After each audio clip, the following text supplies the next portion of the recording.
बिस्मिल्लाहिर्रहमानिर्रहीम अनाब मी उनब चटपगी मतंगदा अखोई ngasi कानब खरा खंगमिन्नसी मिपुम खुदिंगमक अनाब उनब अयाम्बना अदुम चटनई कनागुम्ब मी अमा मसा नुंगाइत्रे मसा ngamdre हाइब तारबदी महाकिदमक्ता इस अनाब अदुगी मनाक्ता चटुसी हाइना अदुमक चटनरिबा ngangtani अदुबु अखोइना अनाब उनब चटपा असिदा अल्लाह ताला ना अखोइदा करी करी सवाब पिबीरिबगे हाइबा अदुगी मतंगददी अयाम्बना खंगनदे बल्कि मसिदा अल्लाह ताला ना अदुकी मतिक सवाब पिनबीरियबा अमसुंग अनाबा अदुगी मनाक्ता चटलगा अखोइ करी करी तौगनी हाइबा असिगी मतंगदसु अयाम्बना खंगनदे मसी यामना लाइदी लाइबा अखोइना तौनरिबा अमल ngangtani बस अखोइगी नियत खक्तंग चुमथोकलगा अखोइ सवाब की बाइस ओइबा याबा ngangtani अदुना ngasi अनाबा उनबा चटपा मतमदा अल्लाह ताला ना अखोइदा करी करी सवाब पिबीरिबगे अमदी अनाबा अदुगी मनाक्ता यौरगा अखोइ करी करी अमल तौगनी हाइबा अदुगी मतंगदा ngasi खंगमिन्नसी अहानबदा अनाबा उनबा चटपा मतमदा अल्लाह ने पिबीरिबा सवाब असिगी मतंगदा हदीस अमा खंगमिन्नसी हजरत अली रज़ियल्लाहु अन्हु ना हाइबीरमी मदुदी रसूलुल्लाह सल्लल्लाहु अलैहि वसल्लम ना हाइबदा अइना तहवी मदुदी कनागुम्बा मुसलमान अमना अतोपा मुसलमान अमबु महाकी अनाबा अदु उननबगिदमक्ता अयुक्ता चटपा तारबदी फरिश्ता लिसिंग हुमद्राना महाकिदमक्ता नुमदांग वैरम फौबा दुआ तौदुना लैबी अमसुंग करिगुम्बा महाकना अनाबा मी अदुबु उननिंगाइगिदमक्ता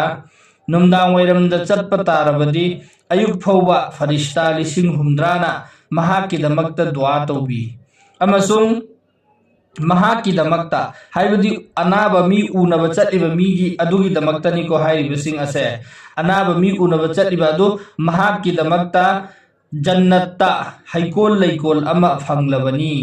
सिजे तिरमिजी शरीफ की हदीसनी अनाबा उनबा चटलिबा मी अदुदनी हाइरिबा सवाबसिंग असि फंगदौरिसे अदुगा अनी सुबा हदीस अमना हजरत उमर की हदीसनी हजरत उमर रज़ियल्लाहु अन्हु ना रिवायत तौरी मदुदी अल्लाह के रसूल सल्लल्लाहु अलैहि वसल्लम ना अइंगोंदा हाइबीरमी मदुदी नहाकना कनागुम्बा अनाबा मी अमा उनबा चटपा तारबदी अनाबा मी अदुदा नंगिदमक्ता दुआ तौबीनिंगाइगिदमक्ता हायु मरमदी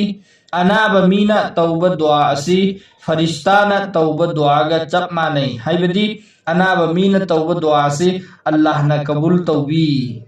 सिसु अल्लाह के रसूल सल्लल्लाहु अलैहि वसल्लम ना हजरत उमर दा हाइबीरमबनी अनाबा मीगी मनाक्ता चटपा तारबदी अनाबा मी अदुदा दुआ तौ हाइना हायु हाइबदी अइना कनागुम्बा अनाबा मी म उनबा चटले अनाबा मी अदुदा अइगिदमक्तासु दुआ तौबियु हाइना मंगोंदा हाइरम्बा मरमदी अनाबा मी असिना तौबा दुआ से अल्लाह ताला ना अदुकी मतिक कबूल तौबियबा अदुगी निंगसी अल्लाह की रसूल सल्लल्लाहु अलैहि वसल्लम ना हाइबीरमलिबासे अखोय अमुक्तंग खंथदुना येंगसी अखोय अनाबा उनबदी अदुमक अयाम्बना चटनरी लोइनमक चटली अदुबु मसीगी कानबा ngasi mayamna huji khangkhriba hadis ani asi masigi sida haikhriba kanaba asi kanagumba mina ayukta anaba unaba chatle numdang wairam phoba farishta lising humdra na magi damakta dua tawbiriba numdang wairam da chatle ayuk phoba sidi hadis ta palliba asi ayuk amsung numdang wairam khakini do kanagumba no nongthim da chatle adu oitaragadi mahakki damakta jitna time ayukta gina नुमदांग वैरम फौदो ओइरिबा मतमदो अदुगी मतमदो मा जिमाना जिस time the चटलिदो अदुदगिना हाइरिबा मतमदु फौबसे फरिश्ता लिसिंग हुमद्राना अनाबा उनबा चटलिबा मी अदुगी दमक्तनेबा दुआ तौबिगदौरिसि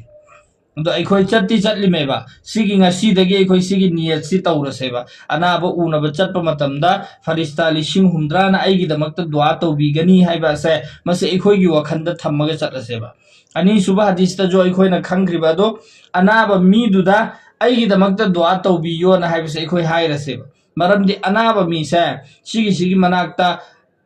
Allah Ta'ala masamak lay hairibneba aduna mangonda dua tawbiningai gigidamakta hairamba mana jo dua pibirakpado adugido Allah na kabul tawbiganeba duga aikoina anaba unaba chatpa matamda wakhal thamgadabase anaba unaba chatliba aikoisi anaba dugi manakta kuina phammaga leithoktaba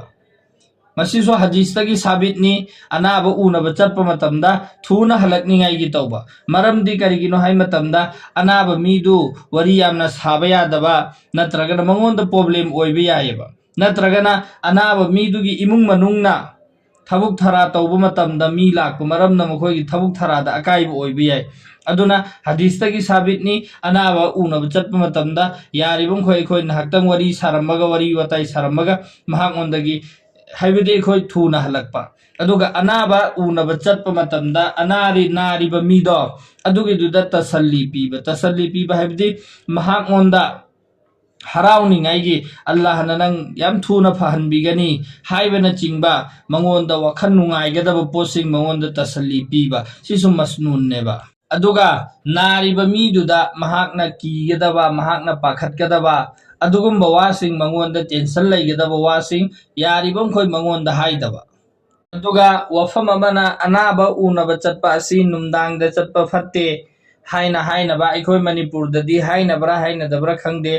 मयांगलमददी सुगुम्बा हाइनबसु यावी अदुना लाइरिकता असुमना इबिरी अनाबा नुमदांगदा उनबा चटपा यादे हाइना खन्नरिबा अदु अरानबनी नुमदांगदा ओइरबसु किसी भी वक्त आइना मतम फंगबा मतमदा अनाबा उनबा चटपा याय करिसु कायदे अदुगिदमक्ता अथिंगबा करिसु लेते अदुगा हाइनबा अमना अनाबा असि नुमित हुमनी सुराबा अदुदा उनबा चटकदबनी हाइबा अदुसु अदुगी कोई असल असलियत लेते अनाबगी पाव फंगबगा आइना संगबा मतममदा अनाबा अदु उनबा चटपा अनाबा सिदी उनबा चटपा कांदा हुजिक सवाब की मतांगदा अखोइन ताखरे अदु अनाबा उनबा चटकदबनी अब अनाब उनब चटप मतमदा अनाबगी मनाक्ता अखोय कुइना फमदबा अमसुंग मंगोंदा थमोय हराउगदबा वा हाइबा सिना चिंगबा खंखरे सिगी मतुंग तारकपा अनाबदुदा अखोयना पिरमगदबा दुआ अमा अनाबदा हाइगदबा अनाबसि उनब चटप मतमदा महांगोंदा अखोय करी दुआ हाइगनी अहानबदा सिगी दुआ सि सोनगनी ला बअस तहुरुन इंशाअल्लाह हाइरिबा दुआ सि पीगनेबा मंगोंदा सिगे अर्थदी ला बअस तहुरुन इंशाअल्लाह हाइबदी कोई हरज नहीं हाइबदी वखल वाजन निगाई अवाब ओइनिगाई करिमता मथौ तादे इंशाअल्लाह नहागोंदा नारिबा असि नहाकी गुनाह कोपी निगाई गी दमक्तनी हाइना सिगी दुआसी मंगोंदा पीबा ला बअस तहुरुन इंशाअल्लाह हाइना अदुगा अनाबा से मागी दमक्ता मागी फगलक निगाई गी दमक्ता करी दुआ तौगनी हाइबदी करी अमल तौगनी हाइबा अदुगी मतांगदा हदीस अमा अखोय खंगसी हजरत इब्ने अब्बास रज़ियल्लाहु अन्हुमादगी मरवीनी मदुदी अल्लाह की रसूल सल्लल्लाहु अलैहि वसल्लम ना हाइदोक पिरमी कनागुम्बा मी अमा अतोप मुसलमान भाई अमगी अनाबा उनबा चटले अदु ओइरबदी अनाबा मी अदुगी मनाक्ता तरेरक हाइरिबा दुआ असि सोनबियु करिगुम्बा महाक असि महाकी अनाबा अदुना मरम ओइरगा मागी मौत की सीबगी मरम ओइखिबा तारबदी हाइबदी सीबगी मरम ओइखिदबा तारबदी महाक अदु अनाबा अदुदगी अल्लाह ना फगतहनबिगनी हाइरिबा हदीस असि अतोप मफम अमदसु असुमना लाई तिसो हजरत इब्ने अब्बास रज़ियल्लाहु अन्हुमागी रिवायतनी अनाबा मीगी मनाक्ता चटप मतमदा महाकी मकोक मयादा सरहाने हाइबदी महाकी मकोक मयादा फमलगा हाइरिबा दुआ असि सोनबा तारबदी महाकी मोट मुकद्दर ओइरमदबा तारबदी महाक असि अल्लाहना फगतहनबिगनी मागी अनाबा अदुदगी फगतहनबिगनी हाइबने तो हदीस अनी से हजरत इब्ने अब्बास की अनीमक अमना तरेरक सोनबा हाइबनी अमना मागी मकोक मयादा फमलगा सोनबा हाइबनी हदीस अनीमक असिदा अखोय अमल तौनिंगाई गिदमक्ता अनाबा मीदुगी मनाक्ता चटलगा अखोय महाकी मकोक मयादा फमलगा हाइरिबा दुआ असि तरेरक सोनबा दुआ अदुदी अस्अलुल्लाहल अज़ीमा रब्बल अर्शिल अज़ीमी अन यशफियका हाइरिबा दुआ असि अनाबा मी अदुगी मकोक मयादा फमलगा तरेरक सोनबा तो अल्लाह ताला ना महाकी मौत मुकद्दर ओइरमदबा तारबदी अनाबा अदुदगी अल्लाह ना महाक असि फानबिगनेबा तो नुंसीजरबा हजरात सिंह अखोई खुदिंगमक अनाबा उनबा अदुम चटनरिबा ngangtani चट्टबा यौरंबा तारबसु अखोई ngasiदगी चटनिंगाई वखन थमलसेबा तेलबा अमल मचानी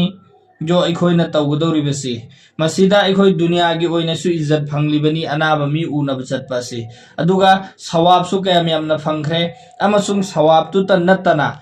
हुजिक तीन खरबा दुआ खरा असि अखोइना ममांगदा पंजखरिबा अमल सिंह असि तौबा मतमदा उनब चटलिबा अइगी जरियादगी अनाबा अदु फनिंगाइगी मरम अमसु अल्लाह के रसूलना ताकपीरबलिबनेबा अदुना रसूलुल्लाह सल्लल्लाहु अलैहि वसल्लम की हदीस कैदौनुंदा अरानबो ओइरोय अल्लाह के रसूलना हाइबीरमलिबसिंग असि अचुम मंगांगतनी अखोइना करिगुंबा थमोय सेंगना सवाब की खालिस सवाब की नियत चटपा तारबदी हाइरिबा सवाब सिंग असिसो फंगनी अदुगा तौ हाइना ताकपीरमलिबा सोलु हाइना ताकपीरमलिबा द्वादरुसिंग असिसु अनाबा मी अदुगी मनाक्ता अखोइना सोलंबा तारबदी इंशाअल्लाह सुम्मा इंशाअल्लाह अल्लाह ना महाक की दमकता फनिंगाई की जरिया सु ओहनबिगनेबा अल्लाह की रसूलना हाइरमबा वाहिनी कैदौनुंदा अरानबो ओइरोयबा खालिस अखोई की नियत सेंगबा मथौ ताय अदुगा अखोइना हुजिक चटलिसिदी अयाम्बना नियत सेंगनदबा ngang ओइनरे महाकना आइगी नाबदा लाअंबनिना अइना सुमागी अनाबदा चटकदबनी हाइबगी वखलमा अदु नत्रगसु इस अनाबदा फोबा लाक्ति हाइखिगनी हाइरगा चटपामा सि पुम्नमक्सि लोइनमक थादोखिबा मीना खल्लिबरा खंदबरा अदु पुम्नमक्तो माना आइगी अनाबदा लाक्निंगाइगिनेना खनबा नत्रगना माहोइना करी हाइखितोरमो अनाबदा लाक्तबगी मरमदा अइंगोंदा करी हाइखिगनी हाइबसि पुम्नमक्सि थादोखरगा खालिस जो फरिश्ता लिसिंग हुंद्राना आइगी दमक्ता दुआ तौबिगने हाइबा मसिगी कानबा मसिगी सवाब असे अखोइगी वखंदा थम्मगा चटपा तारबदी लोइनमक जो अखोइना ममांगदा हाना खन्नरमिबो पोतो अदुसिंगदुसु लोइनमक फंगदबा अदुगा सवाब सिसो अदुम सवाब की सवाब फंगदबा लैरबा अदुना अखोइ खुदिंगमक वखन ताना नियत सेंगना अनाबा मी उनबा चटसेबा इंशाअल्लाह अदुगा हुजिकी अरोइबदा हाइखरिबा हदीस